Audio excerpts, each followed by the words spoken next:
Đây là một cái cách đây cốt như thế này rất là lằng nhằng nhé, hơi lằng nhằng, nhưng mà các bạn hình dung từng bước này, mình sẽ cắt sang bên phải đi và thay thành phải mới, thế là y chấm right, y chấm right, x chấm right, xin lỗi, x chấm right bằng y. Khi x chấm right bằng y rồi thì mình biết là thằng x chấm right cũ bị mất, thế mình lôi o x right là thằng u lôi ra ngoài, tức là mình cắt cái thằng này thì mình lưu ra ngoài, như vậy là mình lưu dấu được. Sau đó là mình mới chuyển đến thằng x y chấm left, y chấm left ở đây thì mình y chấm left ở đây thì thay bằng u, bởi vì cái thằng y chấm left cũ là bằng x là mình đã có thằng x rồi, mình không cần thay đổi nữa. Nhưng mà thằng y chấm left mới thì mình thay trực tiếp thằng u này bằng cách là lúc nãy mình vừa lôi ra mà mình cắt cái tay này vào rồi thì mình lôi vào thằng này. Tức là mình thêm một cái biến lưu gọi là cái thằng bị lôi ra là thằng nó ghép vào chỗ nào thì mình ghép vào chỗ đó. Thì đó là cái mà mình sẽ code, nếu mà có thời gian mình sẽ code theo cái kiểu như thế, được chưa? Nó đơn giản như thế thôi. Nhưng còn code mà nếu mà code nhanh hơn không dùng biến trung gian, chỉ dùng có x và y thì nó sẽ giải như thế này, không có biến trung gian. Như mình code thì nếu mà các bạn khó nhớ, nếu mà bị ép hoặc là sau này khó quá thì mình làm từ từ. Cái này nó toàn dùng chỉ có x và y, không cần trung gian.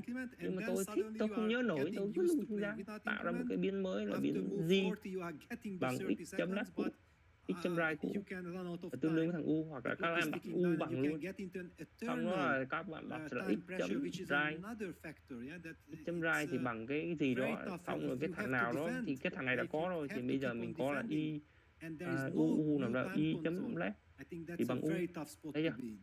Chứ cứ tạo ra một biến trung gian này giống như là nào mình thay một bộ phận thì mình phải đặt cái bộ phận cũ ra ngoài, bộ phận cũ này lại đem cái thằng này cắm vào máy khác. Thế là chúng ta lại có, nhưng bây giờ hiểu lại thì tại cái code này nó chạy như thế nào nhé.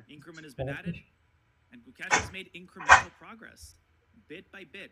First, he safeguarded his king, occupied the 7th rank, optimized the activity of his pieces, and Ding has to keep total precision and total concentration for a little bit longer.